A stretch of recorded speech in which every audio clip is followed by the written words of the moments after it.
Hey guys, I am not feeling well today. A little bit of a fever, but I have my coffee and I'm here to help you out. And my dog's here too.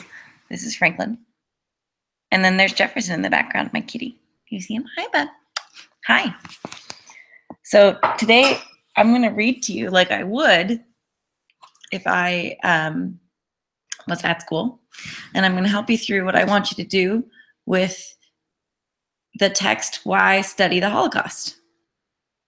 So, what that means is, should work. You should be able to see my text now. There it is. Okay. So just go ahead and read along with me. If you want a copy to study or to make notes on with your pencil instead of doing this on the computer, that's an option. Just please go ask the substitute very nicely. And he or she will give you one. So here we go. Why study the Holocaust? How does one quantify an experience of such magnitude that it questions all faith in humanity? How does one gather up the scraps of hope after witnessing such misery? Should the youth of today see and witness such despair and violence in human history, or should it be placed in the basement, out of the way of youthful eyes? I'm going to underline this because I feel like it connects to what I do in the classroom. And I'm going to add a comment here and say, this connects to whether or not I should even teach the Holocaust.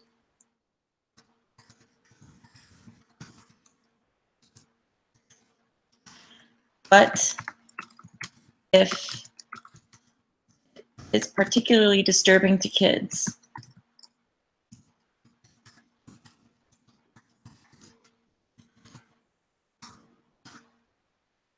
should I still teach it?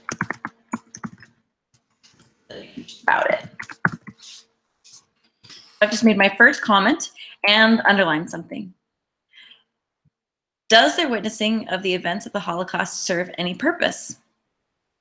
Located on 100 Raoul Wallenberg Place, the Washington, D.C. Holocaust Museum is an amazing building which puts on display the journey of the Jewish people from election of Hitler in 1933 to their eventual liberation by Allied forces in 1945.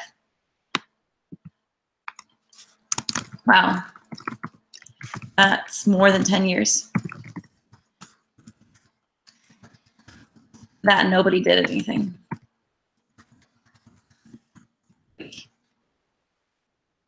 museum is constructed as if you are entering a modern version of a 1930s concentration camp and has information, research, and artifacts not seen elsewhere. Oh my goodness. I'm not sure I'd want to see that.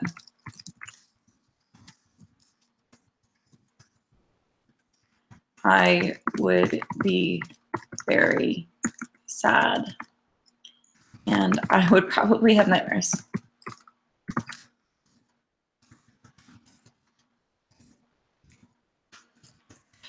People look forward to going to museums like this.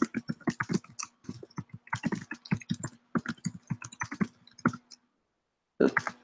I need my own version of spell check here. There we go. Comment. So as you can see, I'm commenting whenever I have a thought. I want you to do the same on your document. I'm going to keep reading because this is a harder article than the Pokemon Go article. So please follow along, but feel free to pause the video and make comments as you want on your own paper. The journey starts with the low-level disruption to Jewish life by Hitler's brown shirts, the SA, and shows the escalation of violence under the direction of the propaganda minister Joseph Goebbels and the SS leader Heinrich Himmler. The SS replaced the SA as a more professional and brutal organization after Hitler's election. Two parts of the tour stayed with me personally hours after leaving. Firstly, the refurbished remains of one of the trains used to deport interned Jews and other victims to the Nazi concentration and extermination camps. And secondly, 3 streams of video footage taken from American, British, and Russian forces as they liberated, that means freed, concentration camps as German soldiers retreated. So why visit? How could confronting such human torture and imprisonment aid students' educational experience? This question can be answered by the great Spanish philosopher George Santayana, who said in The Life of Reason, "Those who cannot remember the past are condemned to repeat it." One would think that any level of knowledge on the Holocaust would inspire a desperate need from citizens and politicians alike to avoid such brutality. However, history shows us that since the Holocaust, brutality towards other human beings has not curbed. The former Yugoslavia and Rwanda indicates very clearly that we are still able to do terrible things to each other. Is all hope lost? Can anything positive be taken from this experience? Milgram continued to claim, "It may be that we are puppets, puppets controlled by the strings of society, but at least we are puppets with perception, with awareness, and perhaps our awareness is the first step to our liberation, to our freedom." Students can take from this disturbing experience and realization of their dramatic potential. This museum clearly demonstrates the dangers of remaining silent and what happens when authority stands unquestioned and unchallenged. TGS students were then asked to connect their experiences of the Holocaust Museum with their own personal links to democracy and playing an active role in society. By making positive changes to the world around us and by holding our community and national leaders to account, maybe we can do our small part in reducing the human suffering on display at the Washington Holocaust Museum.